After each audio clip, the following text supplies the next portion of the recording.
pretty hot in Colorado too. Like, but it's supposed to finally like seems like it'll be consistent with like low 80s, but today was 86.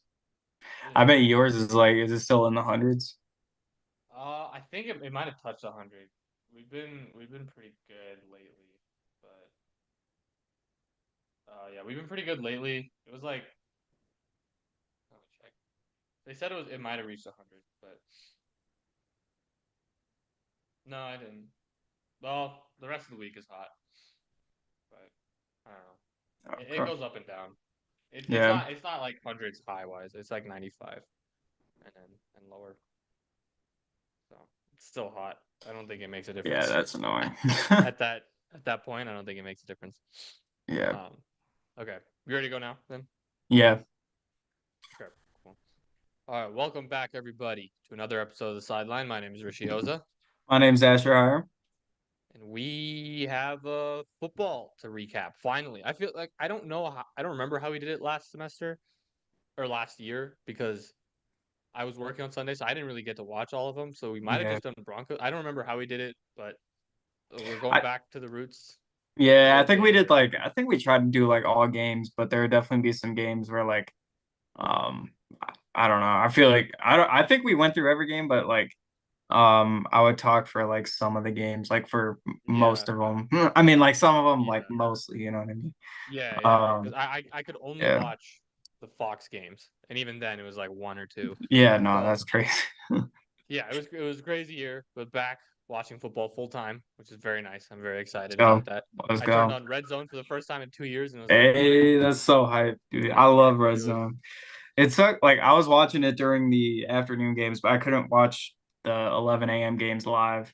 But I try to look at all the like highlights. The highlights don't tell you like I mean it tells you like what went on during the game. Obviously, it doesn't tell you the true like ins and outs. So I try to read a few like articles too to get like little tidbits here and there. But most like the afternoon games and the night games I got to watch fully. So yeah, that's pretty sick. Saturday I spent the whole day doing the same exact thing, but for the whole day, which was beautiful. 10 yeah, a.m., yeah, dude. That's what I love about college football. It's like 10 a.m. I wake up like 9:30, put some eggs on the stove. It's perfect. And then yeah, boom, you have Texas just destroying Michigan. I mean, that was just like a perfect morning there. yeah, yeah. I I'm wish the sure for you, yeah. yeah, I wish the Chargers lost. Um, we'll get to that game, but yeah. Anyways, great to have football back for sure. I love just this rhythm. Now college football is doing Friday, right? Are they doing Friday night games or um I the think so. NFL? The They NFL always is have a Friday. oh wait, no, NFL has I'm some tripping. Friday games. Yeah, Obviously have the Thursday games. The college always has a Friday game. yeah, Um, yeah. But they have like and yeah, they're like marquee now. Arizona, Kansas yeah, State's gonna be a good one coming up. ooh, Um, that is gonna be good. but yeah, I mean these Tuesdays and Wednesdays are rough. No football, oh no, but Yeah, um especially until when it starts back up, it's like you want it like every single day. yeah, yeah. You want it as much as possible. Yeah, it Um, was good. It was a good first yeah. week. There were a lot of really really solid games. I guess we'll go straight into it. First game I want to talk about actually is the Texans Colts because we kind of highlighted that as a You want matchup to to do you want to watch. do the Thursday, Friday games too, Oh, or actually, yeah, yeah, yeah. Yeah, we all can do right, those all too. right. 'Cause we didn't. Actually, yeah, we'll start with those. I forgot we did it on Wednesday last week, so Yeah, yeah. we got in before those. But yeah, Ravens Chiefs. We'll start with that. That one, it kind of went how we anticipated. We knew Baltimore was going to start off a little slower. Didn't play their starters in the preseason. The Chiefs did. They came out a lot hotter. Baltimore took a while to get going with the new offense. No more Greg Roman. Um, so it was a little different. But what were your thoughts? Obviously, I mean, it 20 to 27. It probably should have Baltimore probably should have scored a lot more. But what were your thoughts on that one? Yeah. I mean, it's interesting because Baltimore did outgain Kansas City by 99 yards. Like Baltimore had 452 yards, but it never felt like they were controlling the game. Like it felt like Kansas City was controlling the game, and it felt like they had, chances there in the third quarter to like really like go up by two scores, two touchdowns at least, and put the game away. Like I remember P Ryan dropping or not drop. I mean, it was kind of a combination of a he could have caught it, but it was also, could have been a better throw by Mahomes out to the left on that like swing pass that he dropped. I feel like that could have, extended the game or extended their drive and then kind of put the game away. But player wise, what stood out to me, I guess, is how Lamar looked. Obviously, we knew that he dropped weight, but he really looks like, his rookie second year, third year self. He's running faster. 122 yards is impressive. 16 carries. I mean, he looked a lot quicker than last year. Uh, you know, he's probably not going to be able to take the amount of hits that he took last year because he's smaller. Yeah. So that is something to keep in mind. And then, Isaiah Likely just proven he's better than Mark Andrews. That is for sure. I think he's the best tight end on their team. Um, Oh, that's I a mean, that's a that's a take. I mean, look at like he had 9 receptions compared to Mark Andrews too. Um, I mean, you just get the ball in his hands and he makes stuff happen. Like that touchdown catch he had. There's no Yeah. way Mark Andrews scores on that. He Um, is a much more dynamic player than yeah, Mark Andrews is. And I honestly think, Baltimore really had to they had to turn it up once Mark Andrews went down. And Isaiah Likely was a big part of that. So their offense really had to hit another gear. And he was a huge part of their offense without Mark Andrews. And that obviously has carried over because like it honestly was like Mark Andrews wasn't a part of the offense. There were so many plays, so many big third downs where it's likely on the on the field instead of Mark Andrews, which is yeah. a lot of people didn't expect that coming into the year, but we'll see. We'll see how it works out now. I mean that's a huge development in Baltimore. Yeah, it feels like now like Andrews, kind of getting a little older. He's like 29. It feels like he's definitely not what he was back a few years ago.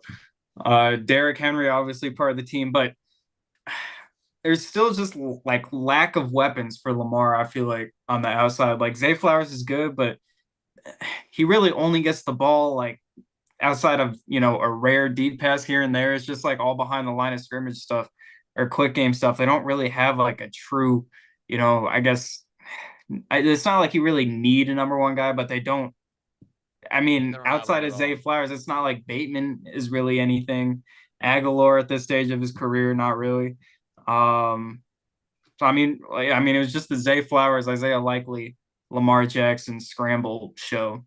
Yeah. And I still cannot believe like Zay Flowers, yes, they drafted him in the first round last year, but I still don't think he's a true number one. I mean, he's a slot guy, yeah, type of gadget receiver at not maybe not at best, but specifically at this point in his career. I'm shocked that they didn't take I don't remember if Jackson Smith and Jigba was on the board when they took him. Um, I think I he think he was was. though, because I'm pretty sure Seattle took him later. I'm pretty sure Zay Flowers was the first guy taken off the board. That's what I was gonna say. Yeah.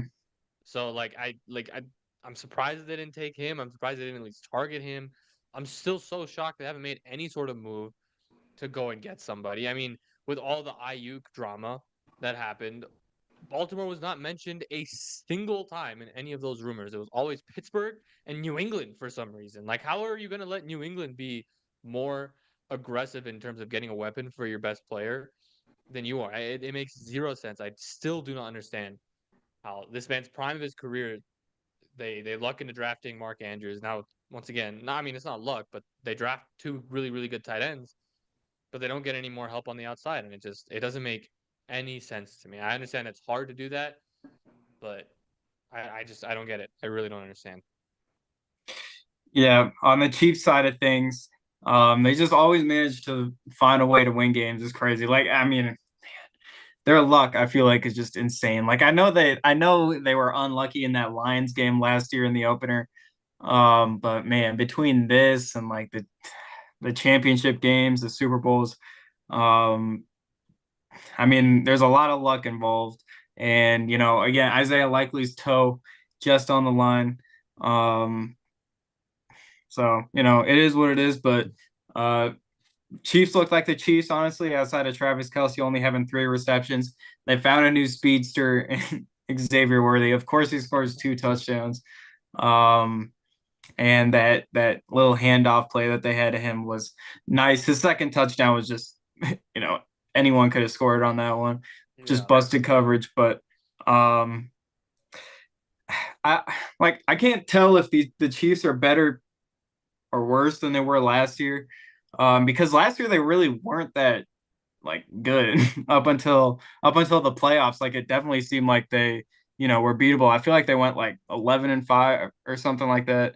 Um, or like No, 12 and I 5. think like it was specifically their offense. Like their offense Yeah. genuinely was not that good during the regular season, but they fully hit another gear in the Yeah, yeah. playoffs, So and that's that's what what I'm great teams do. But yeah, that's kind of what I was like getting at is like their defense was amazing last year. And I don't know if it's at that point this like at that same stage this year. Obviously they lost Snead who went to Tennessee.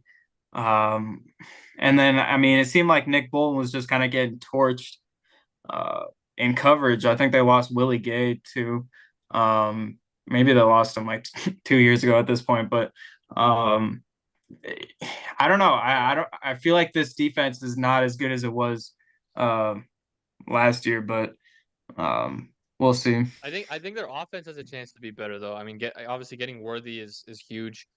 I'm pretty sure they got Juju as well, and I mean Juju's not Yeah. Oh yeah, he had that 1,100 yards anymore, but he's a right. solid guy to have on the outside. He could have caught that Um, one in the end zone if I'm remembering correctly.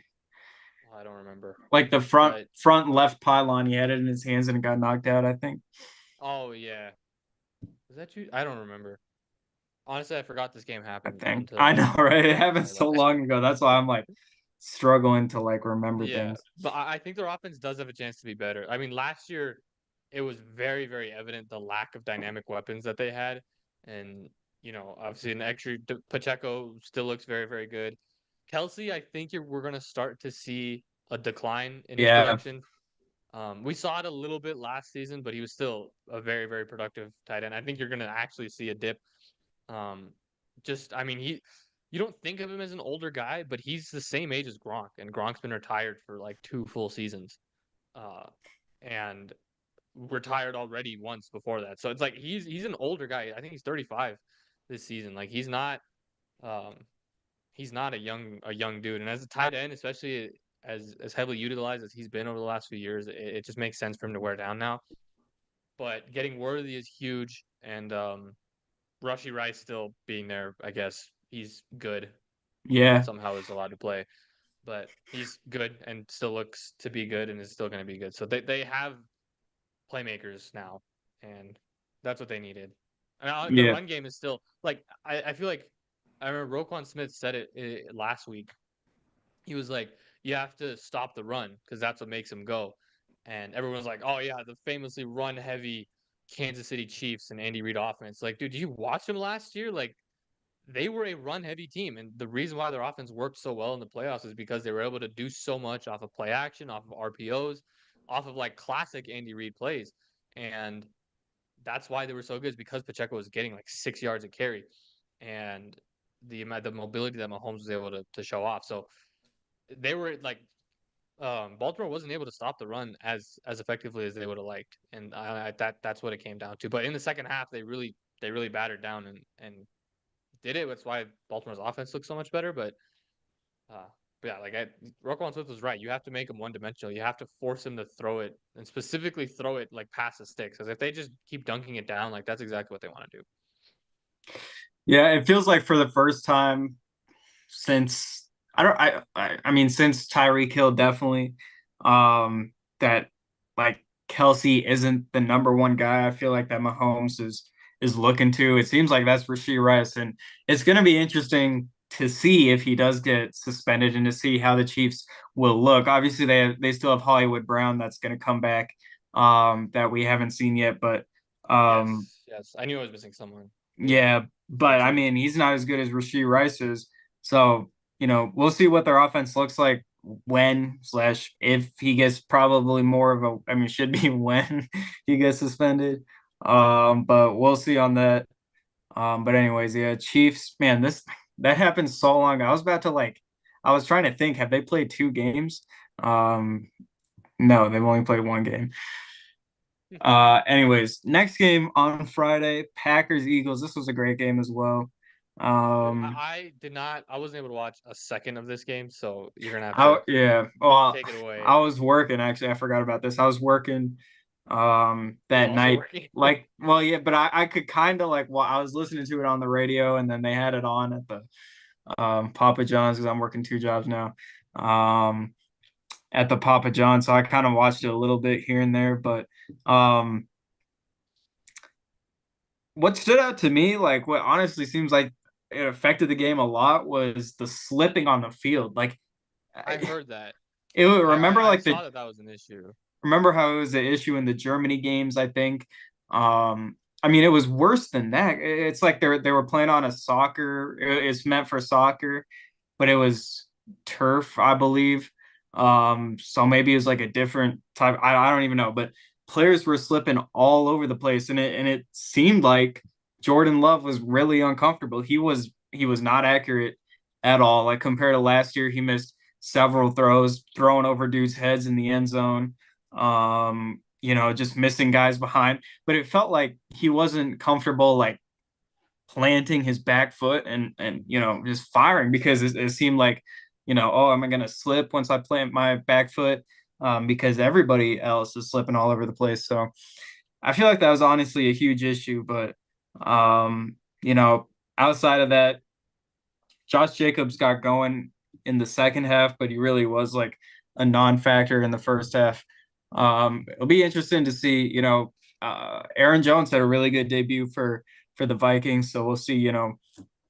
Who turns out a better season there. Um, and then the receivers, Jaden Reed was really impressive. He had the two big explosive plays, Yeah. 171 yards. It's crazy. So I mean, he's very good.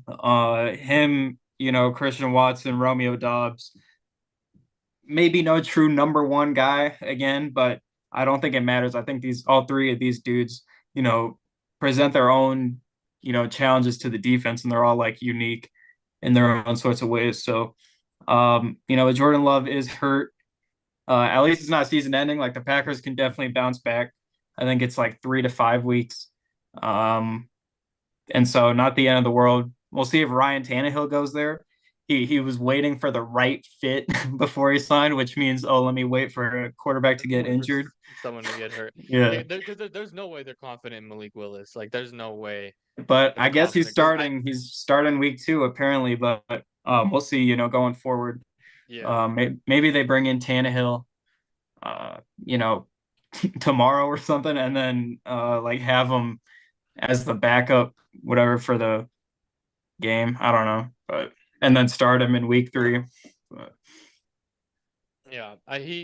That would be a good choice. I mean, he's the best guy available. You're not gonna be able to trade for someone at this point. Only guy I think you could trade for is like Jacoby Brissett, I guess. But I mean, there's no reason for New England to let go of him at this point. And like maybe like Taylor Heineke or something, like Mariota. But like these are all guys you have to trade for Zach to get Wilson, something up. Zach Wilson, yeah. That's actually that'd be a good fit. I mean, I know. that Matt LaFleur offense, that would actually be a Yeah, really I good would like that. fit. I would like that. I think he'd be. I Yeah. think he'd be decent there. Yeah. But once again, it is only for like 6 weeks maximum. So if they're able to tread water, I'm sure they'll see how Malik Willis plays in this next game. I'm sure they want to get a gauge on how the team plays in normal environment, not you know jet lagged and not in Brazil and after sleeping in their own beds and playing on actual turf and grass. I think that's what JJ Watt was saying as well. Like soccer turf is built for much more precise movements and much lighter players.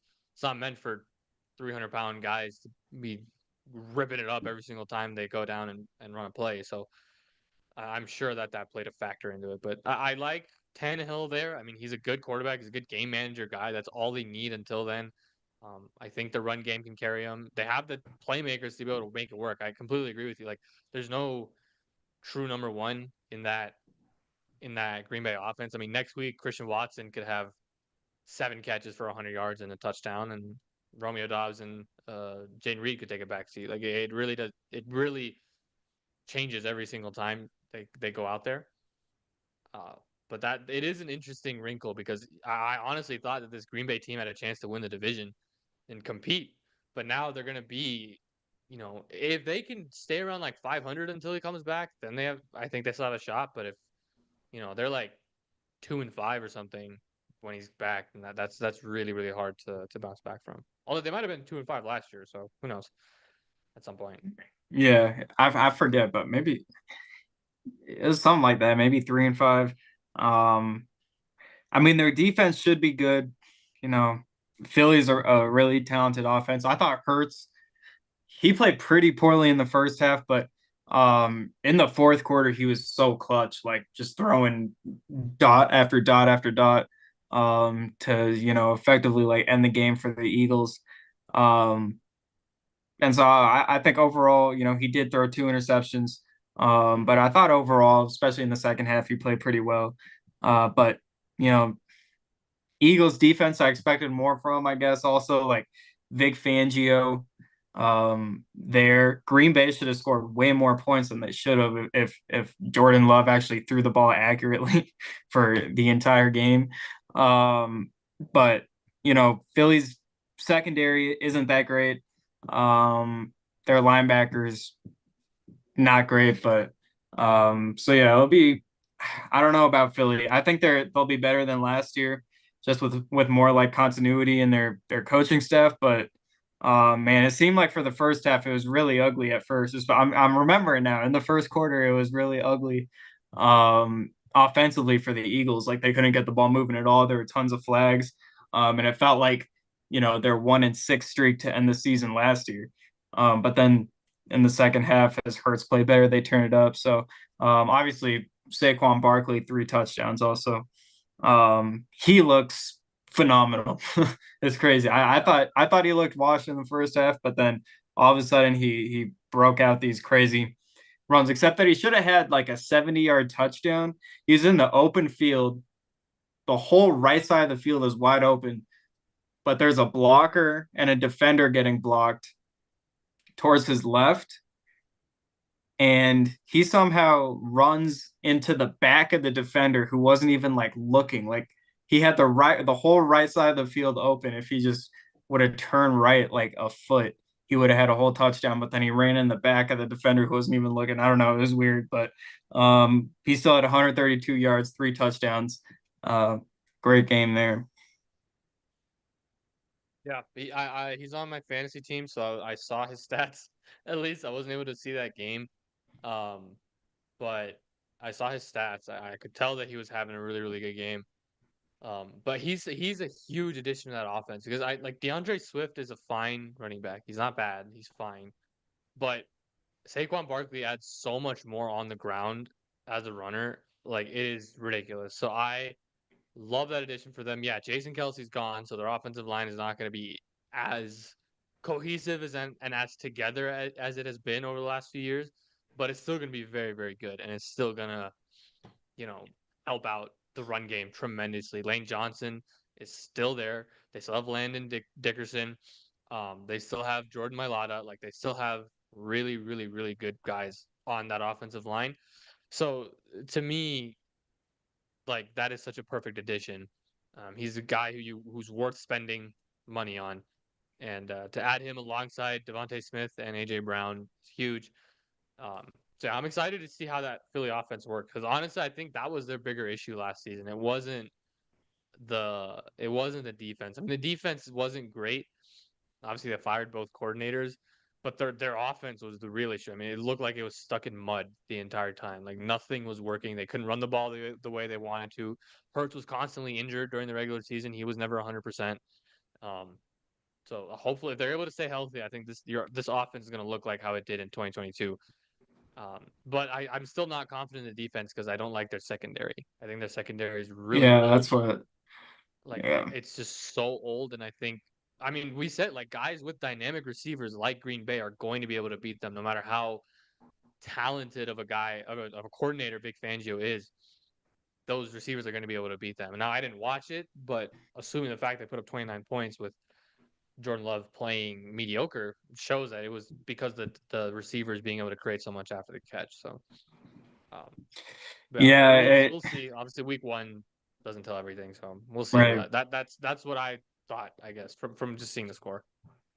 Yeah, I feel like Quinion Mitchell had a pretty good game. He might honestly like be better than um the rest of these guys. Like Slay's good, but as you say, he's old. He got cooked a couple times. Um and so does CJ Gardner Johnson multiple times. So um yeah, it'll be interesting, but I feel like the Eagles aren't Super Bowl caliber, but you know, similar to last year, maybe like a wild card, like divisional team so far, as Yeah, 1 week into the season. yeah. One weekend, we're making definitive statements. All right. Oh wait, hold up. Let me go back to last week. All right. 11 o'clock games we can start out with Cowboys, Browns. Um, man, this one was ugly for for Cleveland and for Deshaun Watson. He was absolutely terrible. Took 6 sacks, which tells me all of his playmaking ability has somehow vanished. Um, 2 interceptions. He threw the ball 45 times, only 169 yards. Looked a lot like Bo Nix in his first ever career game. That's who Deshaun Watson reminded me of in this one. I mean, yeah, the Cowboys just absolutely destroyed them. The Browns defense is still good. Oh, the Cowboys defense is what I wanted to mention because they lost Dan Quinn, obviously, to the Commanders, and they picked up Mike Zimmer. Um, their defense is going to be different. I feel like Zimmer's not a super press like man guy. The Cowboys would always get those like man to man pass interference penalties. I feel like they're a little bit more like or Zimmer's a little more conservative compared to Dan Quinn. So um, you know I think that could be good for this defense. We'll see. So I think the Cowboys are good. Yeah, I mean, we all know that they're going to be good. I think we kind of predicted this as well. I think Yeah. we both picked the Cowboys. Cleveland, their offense, you just cannot. They have playmakers again. Like Nick Chubb's, I mean, he's not back yet, but he'll be back at some point. Kareem Hunt's still there. They still have David Njoku. They traded for Jerry Jeudy. They have Amari Cooper. They have good players, but it doesn't matter if your quarterback can't get him the ball. And I think all the stuff that's rightfully been surrounding Deshaun Watson has gotten to him because there's no way you just get this bad at football. Like, Yeah, I there's know. no way. I And I understand that he took the year off, right? Or that he didn't play in 2021. But when he played in 2020, he was still elite. Like, he was still an elite level quarterback. And he's a guy who you would trade all that draft capital for, before everything came out. Cleveland still deciding to do that after a year off is crazy. One and two, it's just like I really just don't understand how you get this bad at football. Like everything that he used to be good at is gone. Everything the like you said, the playmaking ability is gone. He can't escape the pocket anymore and make crazy throws on the run and make plays with his legs. He can't throw the deep ball anymore. He can't throw over the middle of that well anymore. It's all just short stuff. Like you said, 45 passing attempts for 100 less than 170 yards. That's insane. That's that's insane. So I really don't know. Like if Cleveland still has him on the roster next year, that's awful because you're just gonna waste another year of this unbelievably good defense for no reason. I mean, this Cleveland team, I legitimately believe this. If they had an actual quarterback last season at any point, that's a Super Bowl contending team because yeah. of how dominant that run game was and how good the defense is. Like it's so perfectly built for the postseason. But unfortunately, they had to literally tear Joe Flacco off of his couch to come play for them. And I mean, it worked, but man, that's a legit issue that they have to keep an eye on because if he can't, if Deshaun Watson can't, if he can't turn into an average quarterback, he's been below average the last 2 seasons. If he can't turn into an average quarterback, they're screwed. Like they are completely screwed, and that's a Super Bowl caliber team. I legitimately believe that. Yeah, no, I mean, it's the worst contract in the NFL right now, maybe like of all Ever. time. Yeah. Yeah, when we really like look at it, all guaranteed money. So I mean, if they do like cut him, obviously they're still gonna have to pay him. I mean, do you just play Jameis Winston? Do you draft a quarterback? I don't know. And then as you said, that kind of wastes a whole year of the defense, which you know is pretty old. So the worst trade in NFL history, probably the worst contract in NFL history, and it's something I wanted the Broncos to do. So, um, But I know. I Someone brought up a tweet that I had. I follow this Texans fan, and this was back in 2021 when all the trade rumors were starting. And he was like, "If you're the Texans, you absolutely cannot trade Deshaun Watson. He's the future of this franchise, the face of this franchise. Don't mess it up." And I say, "Don't worry, Denver will take good care of him." And then some dude replies like, "I'm not sure which take aged worse." And honestly, I don't know which one. The fact that I wanted him on the no, for Broncos and thought he would do good, or the fact that trading Deshaun Watson might have been the best thing to happen for this Texas franchise. it's crazy, but hey, he got hit with another lawsuit today. So I mean, It's bad. I mean, That situation is just so screwed up. Like it is really really bad. That's the thing you were talking about. How do they get out of that contract? If the NFL decides to suspend him, the Browns can get out of the deal, I think. But if the team suspends him, they're on the books for it. So the Browns have to be hoping that he gets suspended because they can get off that yeah, money. Like yeah, if he gets put on the exempt list or something, then they're not liable for that money anymore. So I'm sure that they're hoping that this case. Honestly, if this new lawsuit turns out to be true, it's awful because I'm fairly certain the details. He just like straight up rapes a woman. no, Like I know it's disgusting. it Yeah, is not good at all. Uh, so if that turns out to be true, that's awful. So you know, uh, obviously they're not hoping for that to happen, for that to be true, but they're hoping for some way to get off of the books. And if he gets put on the exempt list, that's the only way that it happens. So yeah, yeah, it's a rough situation for Cleveland. Really, really rough. They got a lot of money tied up into that heathen. yeah, absolutely. Commanders, Buccaneers. I think we both picked the Buccaneers to win this one too, and they won it pretty handedly. I thought Baker looked great, like Yeah, he played really, really good. making every throw down the field. Mike Evans, 2 touchdowns. Rashad White, same as last year, just kind of like, but this year is different because they have a second running back. He's just not very, like he averaged 2.1 rush yards per attempt, or per carry. So, um, similarly to last year, he's not great in the running game, but in the passing game, he's amazing. 6 receptions, 75 yards. Um, but this year they got the rookie Bucky Irving, who he averaged 7 yards per carry himself. So now they got a guy who can run with Bucky Irving. They gave him 9 carries, and now Rashad White in the passing game is big time. So I think this offense is dangerous. I think the Buccaneers are scary overall because their defense is experienced and it's tough. And it flies around the field. It obviously made it hard for Jalen Daniels, who he was smooth running the ball. Didn't turn the ball over, passing the ball. So I mean that was good, but overall, all the rookie quarterbacks kind of struggled pretty Yeah, heavily. It yeah, feels like Daniels is also taking like a little bit too many hits.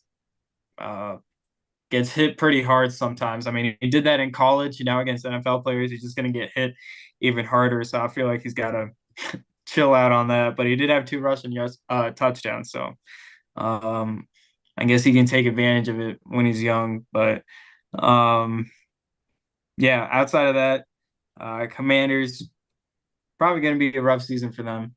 Um, yeah, yeah.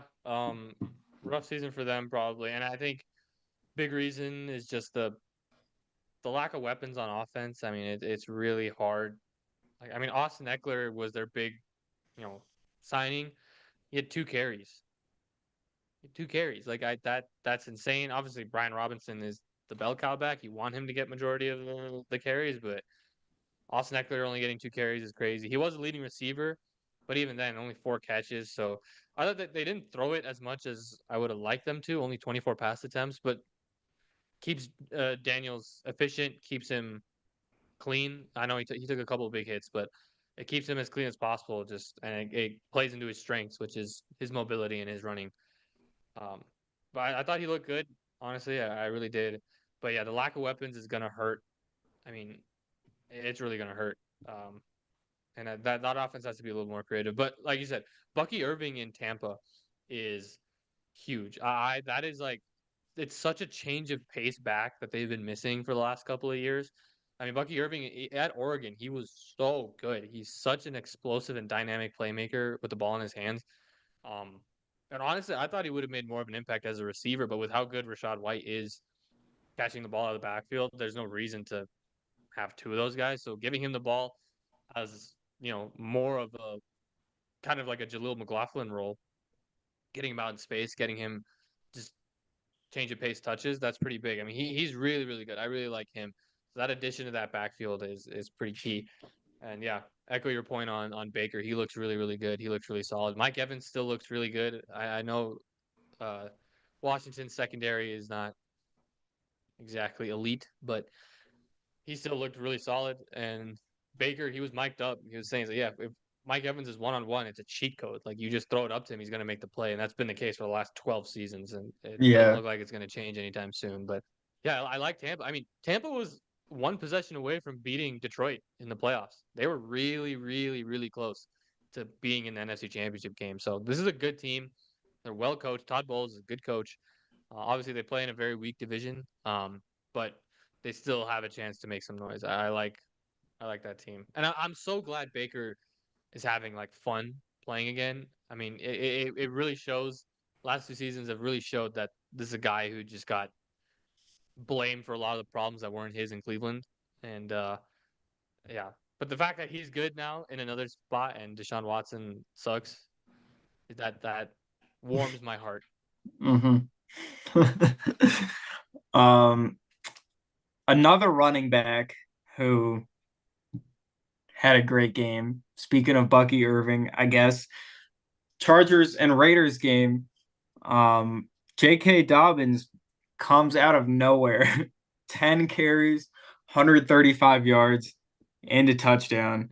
He had the 61-yard gain, a 46-yard gain, a 12-yard touchdown, and all the rest were like 1-yard gains. So it was like three plays, got him 135 yards and a touchdown. But man, I mean, he looked good because those three plays. I mean, he was making people miss. Um, and then was having decently good speed. He does like get chased down near the goal line, but he's able to break away anyways.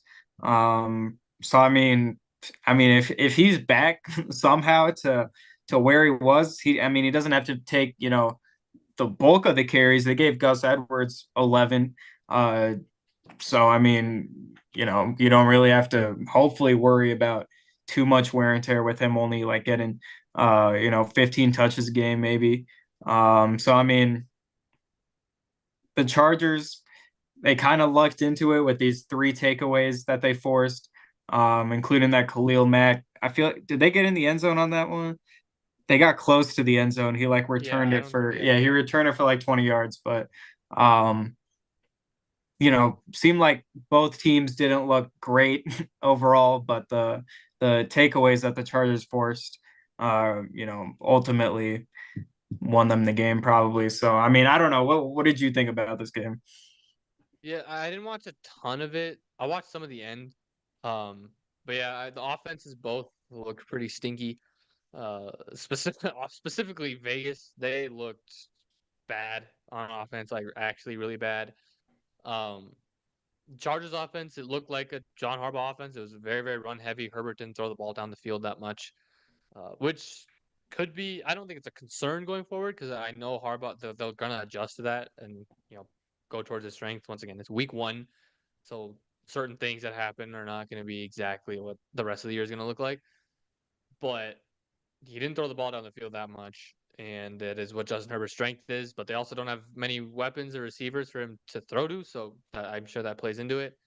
But yeah, Dobbins looked really, really good. That touchdown, I mean, he broke a few tackles going on the way there. He's another guy who he's just dealt with so many injuries. Like I didn't know if he was going to be able to get back to any sort of level that he was before, but he looked good.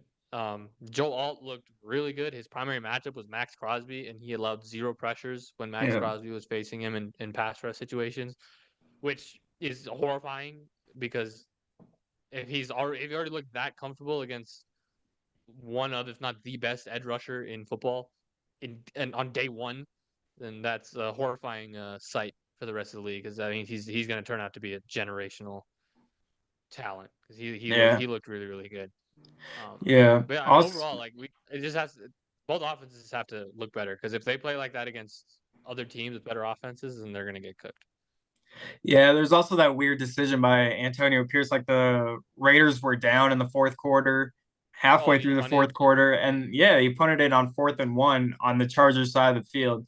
And then I think immediately after that, JK broke one of those big runs.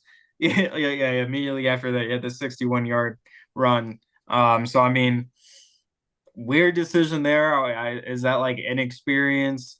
I think on the broadcast, someone was saying that you could see him like asking people like, "Oh, do I kick the field goal? Do I go for it?" And then I think, did he call a timeout? I forget, but um, and then he went out there and punted it. So I don't know. I mean, maybe he had a lot of belief in his defense that had only allowed 16 points up to that point, but interesting call there by Pierce. Yeah, Um, the inexperience might have played a factor. I mean, when he took over, the Raiders' season was pretty much done, so he could be as aggressive as he liked, with really no repercussions. But if that's what worked for him, they got to stick to it. And I think even if you're a conservative coach, it was like 4th and 1 at like the Chargers 45 or something, and he punted. It's like that's a crazy decision to make. So, um, you gotta roll the dice and go on that. But uh, yeah, I will see. I don't. The Raiders quarterback situation is really bad, and I think that's gonna be their downfall. And we'll see. Yep. Moving on, Steelers, Falcons. I thought the Falcons were going to win this game when Russ was starting. I kind of like, I don't know. I was thinking, okay, maybe Pittsburgh can win now with Justin Fields starting. I think they would have won with either starting. But I do like the legs, the big playability Justin Fields can bring them. Just the dynamicism dynamic, you know what I'm saying? Yeah, yeah, Dynamicism of Justin Fields is intriguing. I feel like I don't know, like I feel like they both kind of throw the deep ball. Fields' deep ball can be, pretty good. Like we saw in the preseason, remember that receiver stopped running for the ball. Like that would have been a nice yeah, throw. yeah, He had a nice throw to Pickens on the left sideline. Like, I feel like his deep ball is decent. So they got that element of him and Najee Harris in the running game, who looked pretty powerful. Um, and then his deep ball, I feel like that can be a decently functioning offense. And when you have that defense, that's enough to win quite a few games. So Fields will start week 2.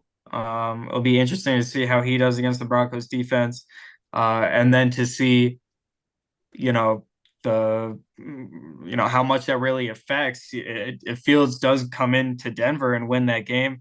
Does Russell Wilson sit on the bench until Fields messes up, or do they put in Russell Wilson right away starting week 3? It'll be interesting to see. So, um, but I honestly like Fields better than Russ for the Steelers.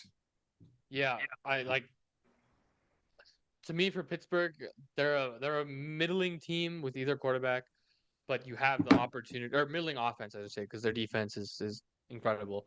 But they're a middling offense with either quarterback, but you have the opportunity to be a much better offense, not an elite one, but just a good offense with Justin Fields because of his big playability and the dynamicism that he brings to the table. Yeah. So I do like that, and honestly, like him and Najee Harris in the backfield is a really, really scary rushing combo to face. I mean, he is a threat on the ground. That like that is his thing. That's the reason why he was so touted out of college, and the deep ball was another reason why everyone liked him out of college. So, being able to have those two is pretty solid. And he didn't turn the ball over, and he looked all right. He looked efficient against a Falcons defense that is much improved from last year, and with basically no practice. I mean, he probably had what 2 days, 3 days of practice leading up Yeah, to this at most. And I'm sure Russ still took a decent amount of the reps from him when they were practicing. So, you know, he's gonna have a full week. He's gonna have a full week to prepare. Um, Luckily, Denver already does have a game of film with the same defensive scheme on him that they did last year. Uh, in that game that they came back when they were down 28-7. Um, but that probably was Justin Fields' best game of his career that he played against Denver. So it that is going to play a factor in as well. But yeah, yeah, overall, I thought Pittsburgh was good. I thought Falcons were going to win this game either way. So the their offense looked so bad. Like it looked really, really bad. They couldn't get anything going on the ground. Kirk Cousins didn't look good at all. The last pick he threw was horrible.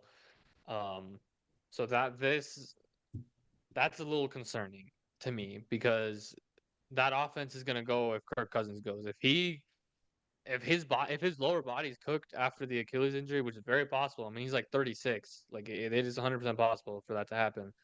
Then that's a little scary because they don't have yeah, a they. I mean, well, they do have a back. They have Penix, but I don't know.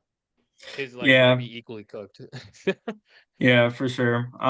Fields also, as you said, he was efficient going against a really good Atlanta secondary. Revamped with Justin Simmons, Jesse Bates, AJ Terrell. So I mean, 17 for 23. I saw like a pass chart. All of his throws were outside the numbers. Like he throws a single ball down the middle of the field. You wonder if Yeah, that's an effect of Jesse Bates and Justin Simmons being back there, but yeah, I mean, Kirk Cousins, as you said, that Achilles injury to a quarterback who was already not mobile, for yeah, that to happen, I mean, that can he even like take a step in the backfield? I don't know. Can he avoid anything? Probably not. And then, as those hits start to build up, um, it might be tough.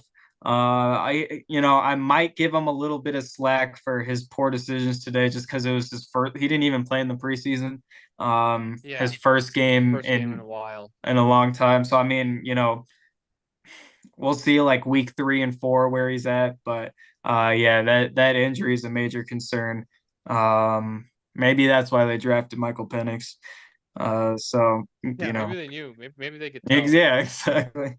Yeah, but I like that injury. Like you said, the guy who's already not that mobile, having a lower body injury at his age. I mean, shoot, like 10 years ago, that's a career ender. Like he's not playing again. Obviously, the Achilles surgeries have improved so much, especially in the NFL as of late. So it's possible that he's even able to play again. But yeah, yeah, we'll have to wait until week 3 or week 4 to make a judgment because he didn't play in preseason. You're 100% right. His first game since he tore his Achilles, his first actual game action since then, um, against a defense that's actually trying to get to him and tackle him. So yeah, we'll see. But yeah, it's not encouraging either. What happened? There's obviously silver linings, but there's no. I didn't come away from that performance being like, man, Atlanta still looks good. I'm still confident in them, which is an issue. No, not at all. But maybe that's what the Steelers defense does to people. I'm kind of scared in week 2 Possible, as a Broncos fan. possible. All right. Cardinals at the Bills.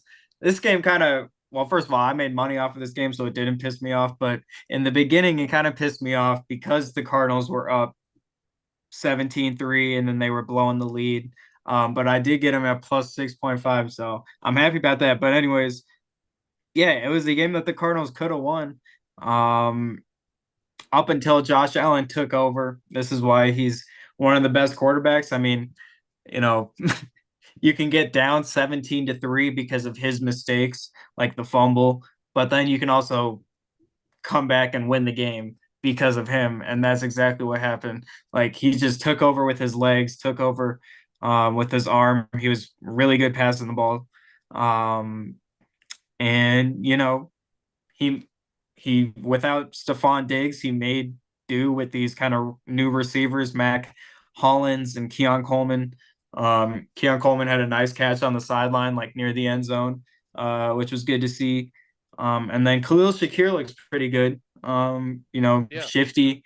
With Gabe Davis gone as well, he's going to be probably the number one target receiving wise in that offense outside of the tight end.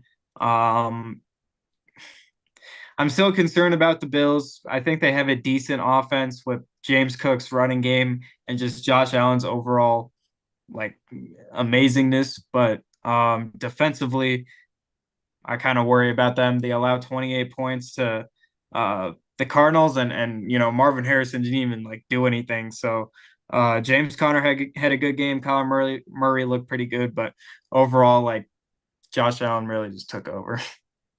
Yeah. Yeah, that was a Josh Allen game. That's going to be the Bills this season. Is going to be Josh Allen with some James Cook and the tight end sprinkled in. Um, but yeah, I mean, I honestly, I'm happy the Cardinals look good because I am a believer in them this year. I'm not a believer to the point that they're going to make the playoffs, but I'm a believer to the point that they're not going to be as bad as everyone thinks. I'm pretty sure I didn't predict them to win, but I predicted it would be a close game. I think you Yeah, did as well.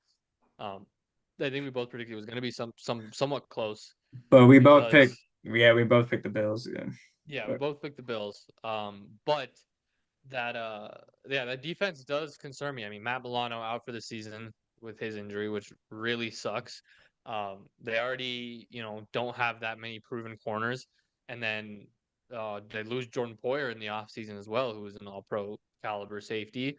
So it's really just Micah Hyde, who's already up there in age, and a all right defensive line, I guess. I mean, their defensive line is pretty good pass rushing wise, but just off the run. I mean, James Conner had a good game against them. So it's interesting. It's really, really interesting. I still think that they're going to win the division because I think that when it comes down to their divisional games, they're going to win them all. Like I obviously, um, I don't think the Patriots have a shot against them. The Jets are good. Their defense is good, but I don't think their offense is good enough to take advantage of Buffalo's defense. And I don't think Miami's defense is good enough to stop Josh Allen. So, but I still think they'll win the division. But in terms of a contender, it's so hard because their defense and like once again, Josh Allen can carry that team in the playoffs too because he is so good. It's just that defense. I don't know how they're going to be able to get stops against higher powered offenses. yeah. All right, I feel like we should kind of hustle through these other games because we still got the Broncos game to talk about. Yes, yes, Um, yes. but yeah, next game up was the Bears Titans. Felt a lot like Bo Nix did Caleb Williams, but overall, what I was hoping would happen with the Broncos of the defense just kind of winning the game. That's exactly what happened with the Bears. Their defense and their special teams literally won them the game. There's that pick six by Will Levis where he's on the ground with his hands on his head as they're returning the pick six. It's a great photo, but yeah, man. I mean, Bears overall get lucky, I guess. Will Levis though was pretty concerning. He wasn't good at all. No, Um, no. yeah, but Tony Yeah, Pollard looked good at least. yeah. I thought Titans offense looked all right. It was just yeah, Will Levis didn't look good at all. Um, the decision making was not good. The accuracy wasn't good. Chicago's defense is pretty decent, and it was on the Yeah, road, so cut him a little bit of slack there. But I don't know, he's played enough. He played enough last year to not make the mistakes that he did. So that's just a little concerning. He tried to do a little too much, especially on that last pick with the surrender cobra. Um, that was ridiculous. I don't know what he was trying to do. Because like when I first saw the picture, I was like, "Oh, he just made a bad throw and he's like fell to his knees." No, he was like rolling the opposite way and trying to slide off into the no, flame. I was like, "What?" When I first saw the picture, I was like, "There's no way. There's no yeah. way he made that throw." Um, so yeah, he just got to be better with that. But yeah, I mean, Chicago's defense is really, really good. So it's not surprising that they were able to stop him. But yeah, Caleb didn't look great. The defense really did win him the game. Um, yeah, we'll have to see more. I thought he made a couple of really nice throws. I thought Rome looked all right until he got injured. Um, DeAndre Swift had a couple of good runs, but once again, he's not as good as his stats may entail. So yeah, we'll see. Yeah. We'll see how that Bears offense looks in a couple of weeks once they start to gel a little bit more. Yeah, I mean that's like the common theme is like preseason for these rookie quarterbacks is way different than the regular Yeah, season. Like, they all look so I so mean, good in preseason. I know, and they all look so bad in week one. So I mean, it'll take them some time. Give these guys like a few weeks. I mean, it's just crazy some of the takes. Um, but all right, moving on. Patriots, Bengals. This was a game that we both said would be close. And that was just simply because like the Bengals hadn't really, I mean, they didn't play at all in the preseason. Their stars didn't play, and Jamar Chase hadn't practiced. T. Higgins is banged up. Joe Burrow's banged up. You know, the Patriots, sure, they look like a terrible team on paper. People predicted them, getting the top three pick and all this, but their defense is still good. Gerard Mayo's been on this coaching staff for a while, like with a very good defense. He knows how to coach a good defense. Um, and yeah, when you put that defense against a team who hasn't played in however many months, um and Jamar Chase who hasn't played a real practice in however many months, um it's going to be tough. So I mean that's nothing impressive offensively from the Patriots outside of Ramondre Stevenson being a beast, but yeah, man. Patriots win. Bengals, they always start off seasons slowly, but they do go to Kansas City, so they could very well be 0-2, and boom, that's a tough hill to climb in the division, just like that. Yeah, yeah, it definitely is, especially with Pittsburgh starting off 1-0 and potentially starting off 2-0 because the Denver matchup looks way different now with Fields starting rather than Russ. So yeah, but I mean we knew it. Burrow hadn't practiced or hadn't played in a while. Jamar Chase hadn't played in a while. The running back situation was not good. Although Zach Moss did get a touchdown. he was he did Zach Moss Yep, things. yep. As Which always. was I mean, they should have yeah. given him the ball more. Like he Yeah. averaged 5 yards a carry. He was good the whole game. Yeah, He's yeah. good. He's But good. Like every time he gets the ball, he's pretty electric. I don't know why. I don't know, man. He's he pretty just good. bounced around so much. Yeah. But yeah, I mean, like you said, New England's defense is good. They were good last year too, but they just had no quarterbacks and their kicker was awful. So they couldn't even capitalize on any points when they were able to get there. But um, yeah, I mean, this Patriots team, we'll see how they look against a team that's already played a game and has a little more continuity than this Bengals offense does. Uh, but yeah, I mean, this is exactly what we expected. I didn't expect them to look that bad. Like their offense was, they didn't move the ball at all except for the one drive. Um, and I'm concerned about Joe Burrow because the issue that he had last year was his hand injury, the wrist. He couldn't grip anything, and he was flexing the hand a lot during the game. He was Yep. rotating it a ton, getting it massaged, and it showed.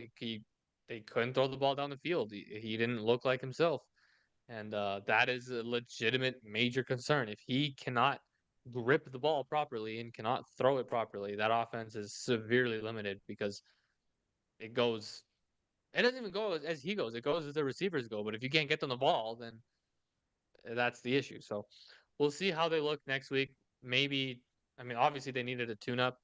Um, but yeah, losing a game at home to one of the worst teams on paper in the league is not a good start. And it doesn't look any easier going to Kansas City to play an already good defense and without a good offense. We'll put it that way. Yep. Texans Colts, very interesting game, divisional game right away. It's funny because it was like the most Anthony Richardson game you could ever get. Like he had the craziest throws down the field, 9 completions, 212 yards, um, and 2 touchdowns, and they had a rushing touchdown as well. but he was also all over the place, 9 for 19, inaccurate, had the interception. Um, you know, so I mean, is this like what we're going to get out of Anthony Richardson? And is it good enough to win games? Obviously, he's going to have more than 9 completions, but is this kind of style of play good enough to win games? Maybe they only lost by 2 to the Texans, but you hope to see more consistency out of Richardson, accuracy wise and just overall wise, as the season goes on. But Texans, CJ Stroud is CJ Stroud things. Joe Mason was really surprising to me. I mean, Yeah, most of the guys that like look like they're washed with their old team and their old team lets them go and they sign with a new team, they're usually like washed and they're usually done. But Joe Mixon, like I thought he was just pretty much done with like after last year. But 178 yards, 30 carries. And he looked like, just a monster, really very just big and like motivated. I don't know. Yeah. yeah, yes. That was my key takeaway too. He looked really really good. Oh, And and man, if and that Texans Diggs team too. can get any sort of run game, that's like horrifying because that was the one thing that they missed last year. They said it on the broadcast. I think they had the least efficient rush offense in football last season with the Devin Singletary, Damian Pierce combo. Now, I mean, yeah, if Joe Mixon can turn out to be his Pro Bowl self again, that's another huge upgrade. Diggs looked good, obviously with the 2 touchdowns. He looked really really solid. Nico Collins had I mean, he still did Nico Collins things. The catch that he had at the end of the game to seal it was ridiculous. He's one of the more talented guys who doesn't get the recognition he should. Um, Yeah. but yeah, the Um, Texans still look good. yeah, I was just gonna say, like, Diggs has a different role with the Texans. Like those touchdowns, I think he caught from the slot, like, and Collins on the outside, whereas he was on the outside with the Bills. I feel like him in the slot now, at this stage of his career, I feel like a position for him, and instead of like the big deep balls you're going to see, instead you're going to see more receptions but less yards. I feel like, whereas Nico Collins kind of has like the more yards but less receptions because he's got the deeper passes. But yeah, that offense is dynamic. They're a very good team. um Jaguars Dolphins, man, the Jaguars should have won this game. It's insane. Oh, I lost money because of this, but Travis Etienne's fumble at the 1 yard line that would have put him up 24-7 completely flips the momentum. Dolphins win the game. Yeah, that was crazy. And yeah, Tank Bigsby had the same amount of carries as Etienne, and he looked better. I don't know. yeah. That was kind of what I would took away from the game as from a Jacksonville standpoint. Um, I thought Trevor Lawrence looked fine. The touchdown he had to Brian Thomas was ridiculous. It's one of Yeah, the best throws that he's ever made. And that was incredible. Brian Thomas Um, looked amazing. yeah, he looked really really good. I thought that was an excellent addition. With the loss of Calvin Ridley, they needed someone else to step up, and he did. But yeah, that running back room is interesting because ETN is the guy. They drafted him so early, and he was Trevor's college running back. But if the coaching staff believes in Tank Bigsby more, then that could create a problem. There was so much smoke behind the Jaguars liking Tank Bigsby and giving him a much bigger workload. All these reporters were like, no, no, ETN's still the number one guy. But I mean, look, same amount of carries, and I thought Bigsby looked more dynamic at least That's what I thought. Yeah, than ETN did. and he So didn't fumble and yeah, it doesn't fumble at the goal line. I mean that fumble changed the game because I'm pretty sure Miami that completely. was Tyreek Hill got the huge touchdown after Right like immediately after it, after. dude. I mean, it just felt so like you just knew it was gonna happen, dude. Yeah, Uh, you and just that's felt it. yeah, Crazy. it was bad. So we'll see how that Jacksonville offense looks going forward. Once again, we're gonna say that every single offense that struggled this week. We'll see how they look going forward, but Yeah. specifically that running back room is one to monitor. But yeah, I thought Miami looked good. The defense was a lot better than I thought. So that's a very very welcome sign, especially after losing Vic Fangio. Um, they still are able to step up and have a solid showing. Jalen Phillips had a really, really good game, which is good to see after his Achilles injury as well. Um, so yeah, I think that was also Jalen Ramsey got cooked by Brian Thomas.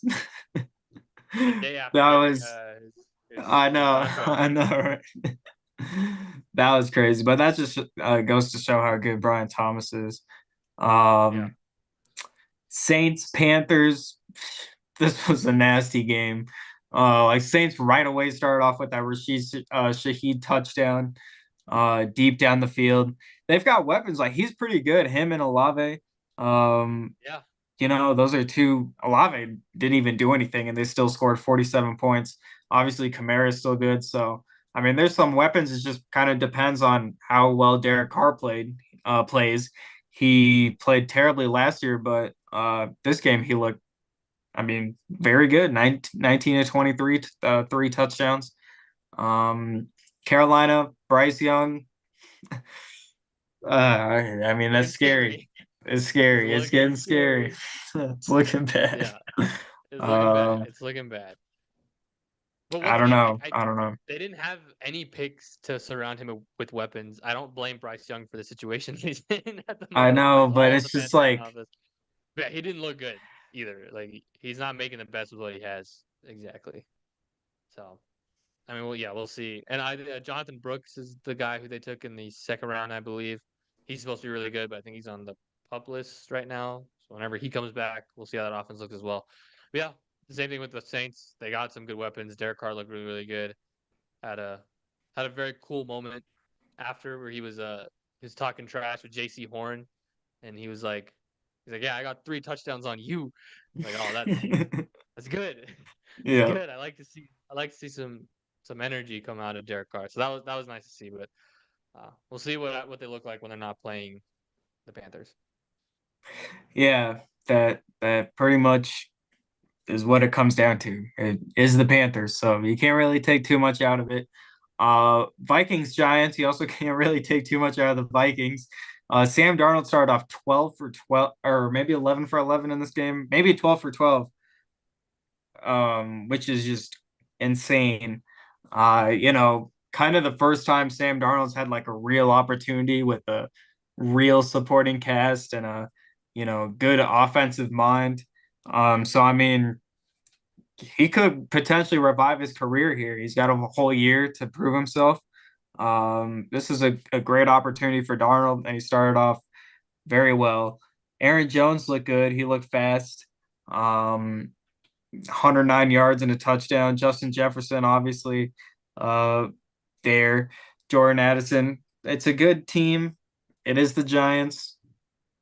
Giants cannot do anything offensively, so we'll see how the Vikings defense fares against a competent offense. But yeah, Giants look terrible. Yeah, Giants looked really, really bad. I saw a stat. It was really funny. It said Um, Dexter Lawrence won like 72% of his pass rush snaps, and that is insane. And it's ridiculous considering he's on such a bad team. Um, but yeah, I hope he gets on a real team soon. But yeah, Giants defense looked bad, offense looked bad. I saw something since Daniel Jones signed his contract, he's thrown 3 pick sixes and 2 touchdowns or something like that.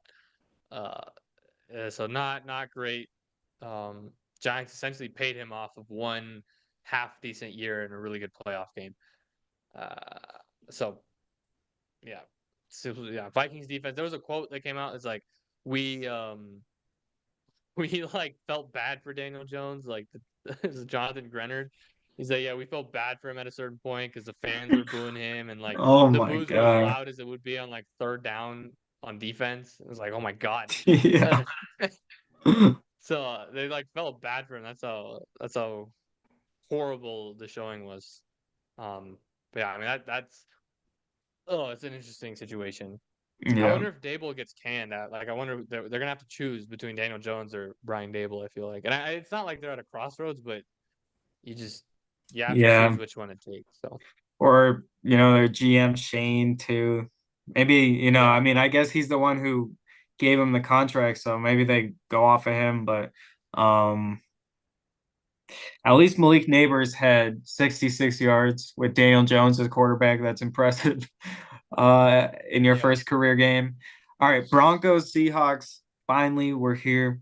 Um, it started off amazing. I thought the Seahawks were terrible. I thought, I was listening at first on the radio and it was like, well, after the interception, they handed off to Javonte Williams. Um, and he's got like a crease and then he just slips. I'm like, oh my God, dude. Like, here we go again. Like, the very first drive, I just wish we could have scored a touchdown there. Obviously, we'll get to the later stuff, but that muff punt where they didn't score a touchdown at the 10-yard line was big. But man, yeah, I mean, it started off great with the interception, the safety, two safeties, all in the first half. Broncos were up 13-9. And then Kenneth Walker showed up. The defense, the running defense of last year, earlier in the season, showed up.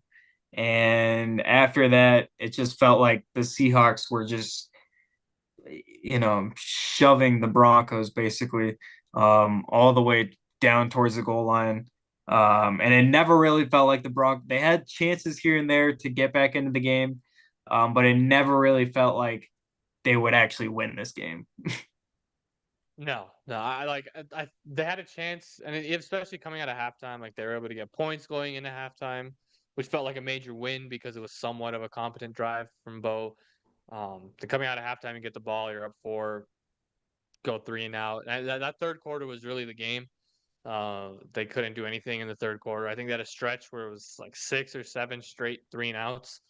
Um, and yeah, I mean that was really the issue. And I mean, Seattle got going with Kenneth Walker. That was the key. They started with such horrible field position every single possession that they had in the first half. Denver's defense was just able to key in on it and just like push him back and force the two safeties, force them into punting. But man, I got to give credit to Seattle's defense too, because I mean they played one of the better games that I've watched recently. I think they played the best game out of anybody who was playing um, on Sunday because I mean they did not miss a single tackle, and it could be just a symptom of Denver's uh, personnel because they don't really have a bunch of explosive guys. The one explosive receiver they do have is Marvin Mims, and it seems like it might be the same story as last year where they just do not use him in wide receiver situations. Uh, the run game was non-existent. Both all the running backs combined for 0 yards after contact, counting their the plays that they lost yards on. Um, I saw a separation chart. Cortland Sutton was getting like 2 yards of separation per route run. Yeah. Devon Valet, he looked good. He looked like he was the Tim Patrick kind of replacement rather than Josh Reynolds. Kind of the safety blanket guy, led the team in catches. But man, it looked bad. The offense looked really, really bad. It looked the exact same as it has over the last 6 years. And I think I fell for it again. They look good in preseason, like they have the last 6 years. And then the offense comes out in the regular season, and it's just the worst thing I've ever laid my eyes on. Um, Yeah. but yeah, that was a rough watch, and specifically, this is the part I want to get to. Specifically because of Bo, I understand Seattle's a tough place to play, and I understand that you're not going to be 100% comfortable in your first career start, especially on the road.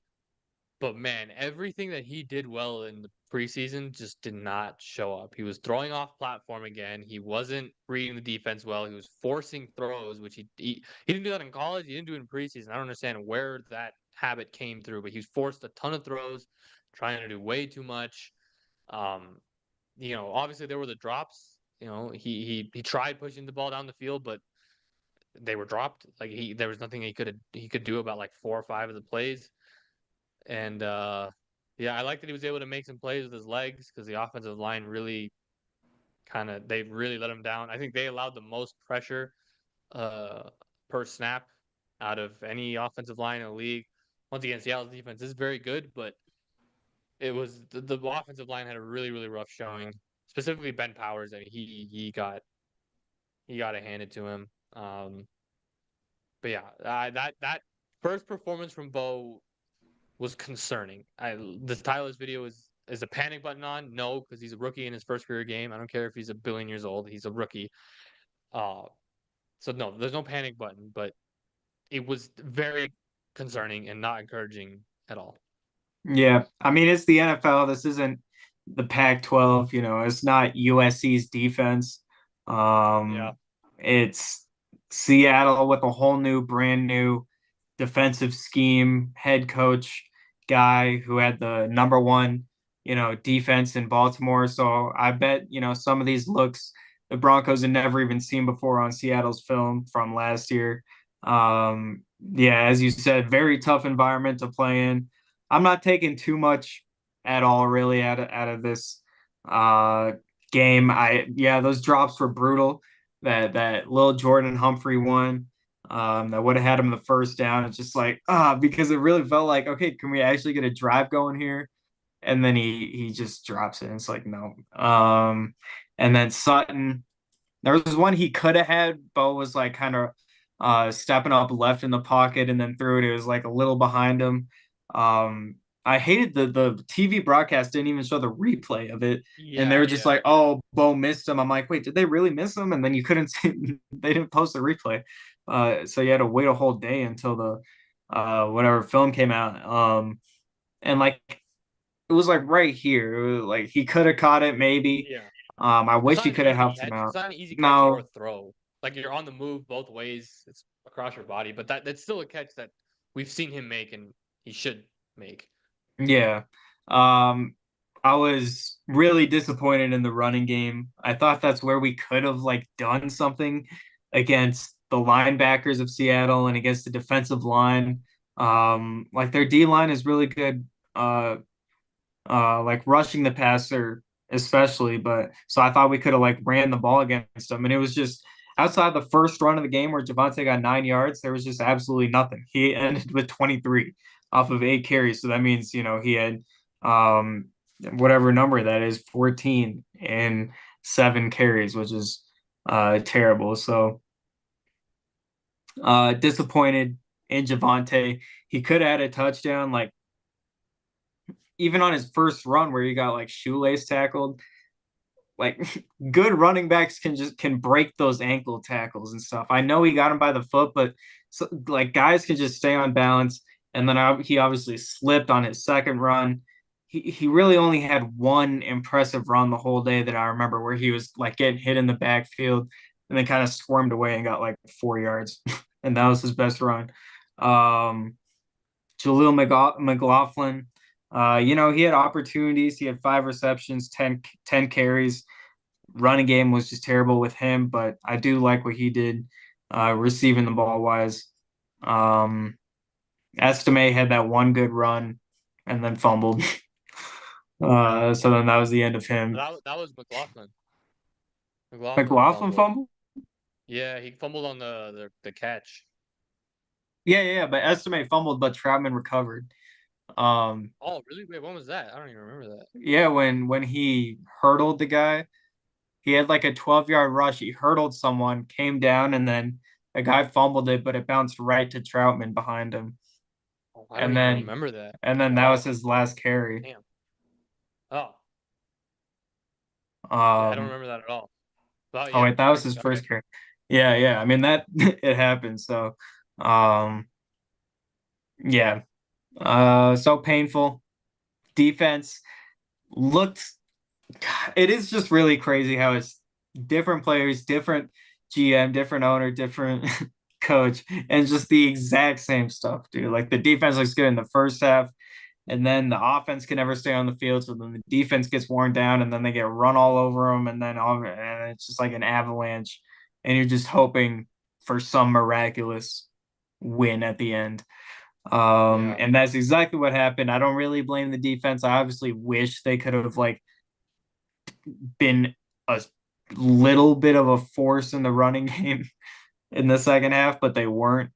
Um, and hopefully that's not something that continues, but I'm scared that it will. Yeah, I think rush defense was an issue for them last year. Uh, like I said, it was good early on because they knew what was coming. Right, they're backed up the Yeah, entire time. They needed to run the ball to get any sort of hope of helping their field position, so they knew a run was coming. I thought Zach Allen had a really really good game overall. I thought Nick Bonito had a decent game. Baron Browning had a decent game. But Alex Singleton, yeah, he had the pick early, but that was forced by pressure. It was not like he was, right. in the right spot in coverage. It was because it was thrown right to him. Um, but I mean, the Kenneth Walker touchdown, he's in the hole.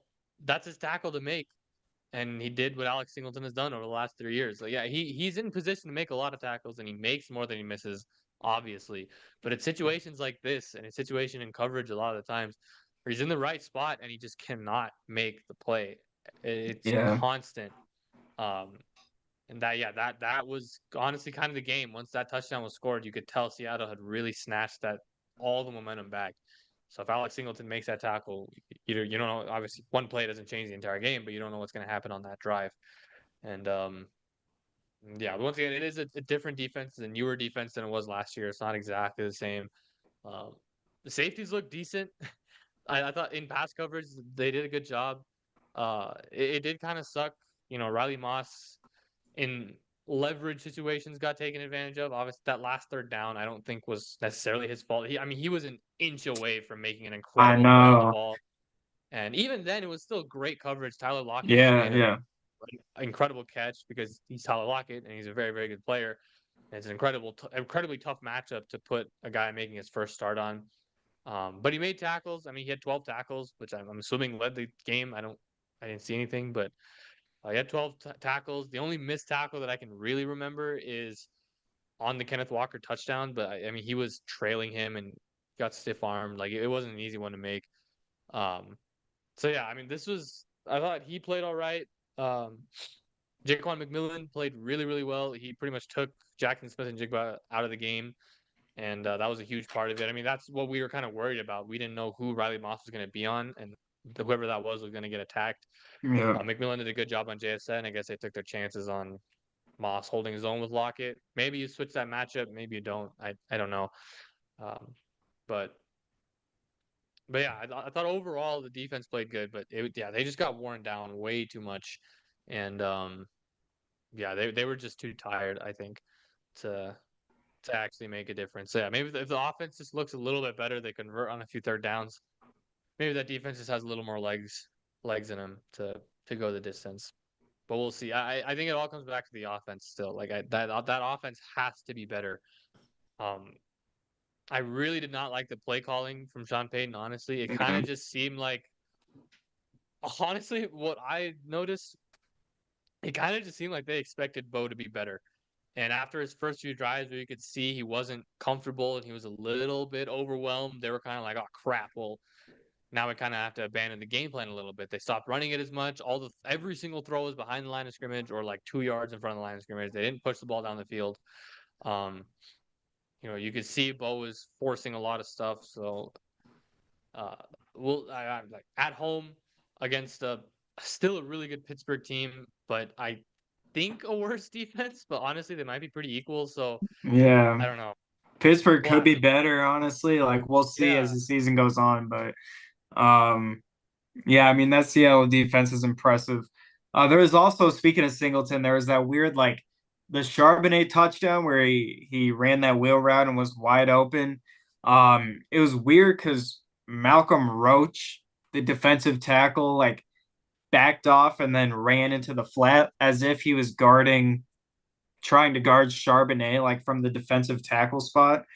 Um, he like ran out in the flat, and then Singleton got confused, and then I mean, I don't know whose fault it really was. If it was Singleton's fault, if it was Key, the safety's fault, um, or if it was somehow Malcolm Roach's fault. I don't know what he's doing in coverage trying to guard a running back, but um, yeah, Bo Nix, uh, those two picks were bad, yeah. but I mean, I don't know, man. I mean, like they were just draped all over the receivers. I mean, it's tough. It's like he was trying to like do something to excite the team, but it's tough when nobody's Yeah. getting open. Yeah, that was it. I mean, no one was open. Even on the he made a couple really nice throws to Josh Reynolds for first downs, Yeah, and those are good throws. But even like it's not like he was open. It's just that he made contested catches and those good timing routes, and Bo just hit him while he had the little bit of separation he did. But yeah, I mean, Seattle's defense is full of long, really fast corners. I mean, Devon Witherspoon and Tariq Woolen. I mean, those are two of the fastest and longest corners that you could have. They're like perfectly built for today's game. And they're both very good, obviously. So it's not an easy matchup. I think Pittsburgh's secondary is worse, but it's not like they're bad. I mean, Minka Fitzpatrick and Joey Porter Jr. are still there, and those are still two excellent secondary members. So going into next week, I don't know. I hope that they don't like stray away from any sort of game plan. I hope they just stick to what they thought they were gonna do, because it did look like after like two or three drives they were just like, all right, this isn't working. We gotta flip it instantly. And I like the idea of adjusting, but it was an adjustment in the wrong way. But if you can't run the ball, there's not a whole lot you could do. And I thought yeah, in the trenches, Denver just got cooked every which way. And unfortunately, that's what yeah, it came down to. yeah. TJ Watt is gonna wreak havoc. Oh I don't know Jesus how Christ! we're gonna Especially contain him. if Garrett Bowles isn't healthy either. Like that's a huge question mark. I will say I thought Yeah, Mike McGlinchey was fine. He held his own. I mean, he had a rough year last year, but he looked good. yeah. Miners looked all right. But yeah, Ben Powers looked bad. And then I think who is it? Someone Pert, Matt Pert, Oh whoever my the backup God. was, Yeah, didn't look good. Um, he didn't look good at all in replacement of Bowles.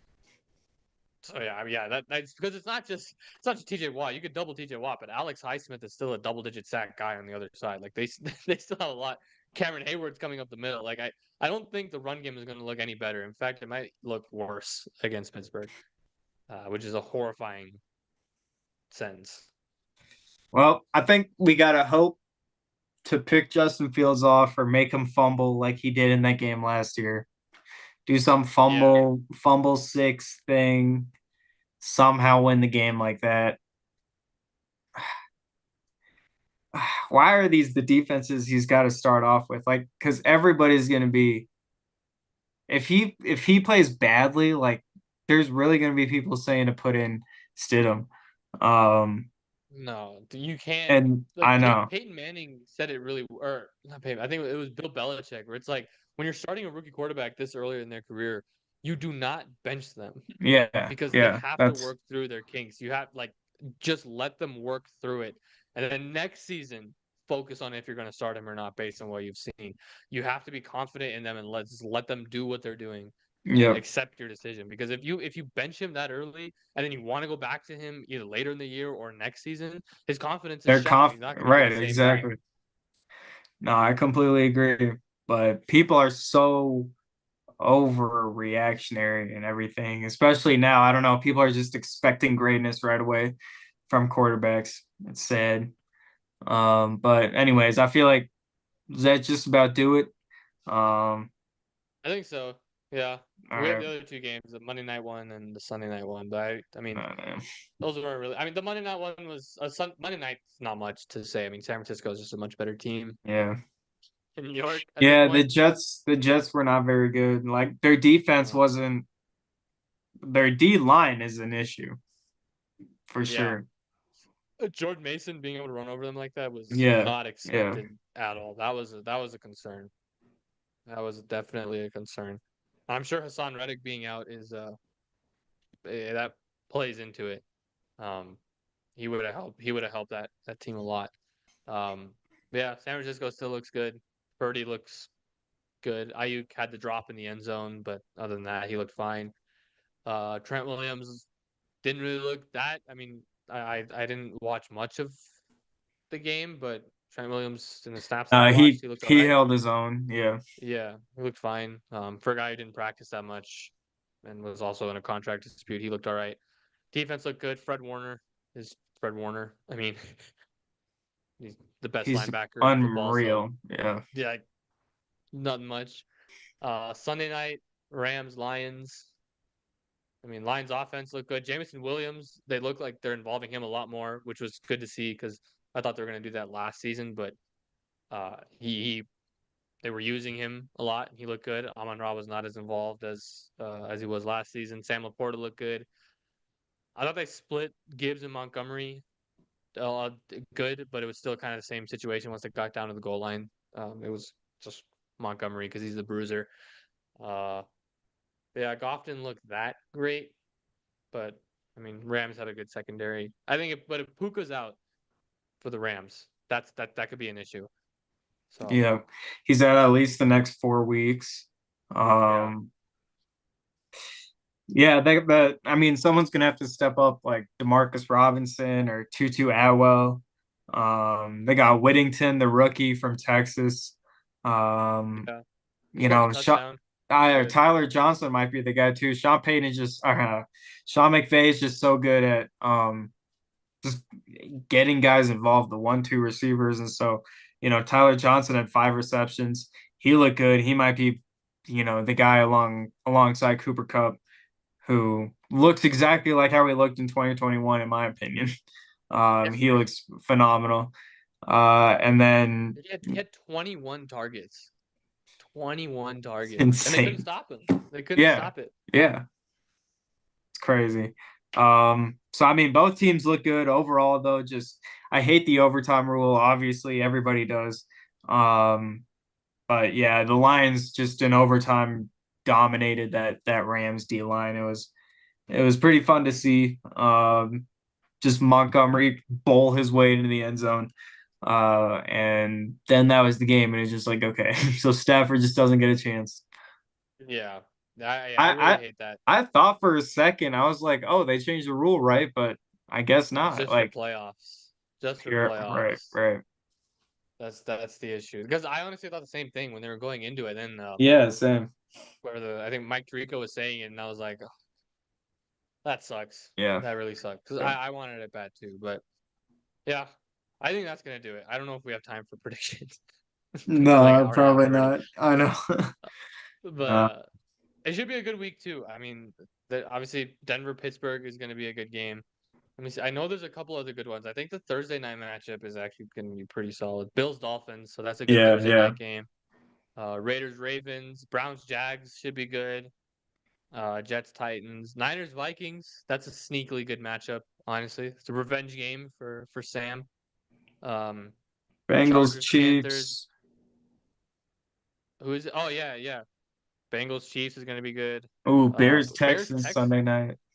That's a good Sunday night game. Falcons Eagles. Yeah, Falcons have a good offense, We'll then it'll see. be a We'll good game. see. Rams Cardinals has a chance to be sneaky good. Colts Packers is going to be good. Bucks Lions is going to be good. There's a lot. Oh, Giants Commanders, bro. Put that on Tubi. Don't even Yeah. don't don't subject the public's eyes Dude, to that. oh my God, bro. I feel bad for the people going to that game. It isn't like one of the games overseas. It's like Panthers. Is it Panthers Giants? I think it's I think it is. Yeah, in it like is. Germany or London or something like that. I'm pretty sure. I know the Giants are part of it. Hold on. Let me check that. Fact check it real quick. Yeah, this NFL Munich game. Panthers. Why was that? Who decided? I don't know. Damn, those Oh my poor guys. god, that's gonna be so bad, bro. It Why might can't be it a be good like? game. It might be Yeah, a good dude. game. Everyone who goes to those games who like actually knows football, but they sit next to like German people or English people, they're like, anytime kickoffs happen, they're like, yeah, Yeah, no, for the real. only part they know what's going on. It's Yeah. so funny. It's so funny. Yeah, I think that's it. Once again, should be actually a really, really fun week too. So we'll be able to talk about that. Hopefully manage the time a little bit better. But there are a lot of games. These first few weeks, Yeah, there's a I know there rise. are. Right, right. There's just a lot to go through, a lot to take away from these games. So yeah, we will see you next week. I think T minus like 3 weeks until we can talk about the Nuggets as well. So that'll be fun. There's a lot. All right. Concerning Thank y'all news for though, watching. recently. Hmm? Concerning news recently, Oh though. yeah, concerning concerning stuff recently, but exciting stuff Hopefully. somewhat.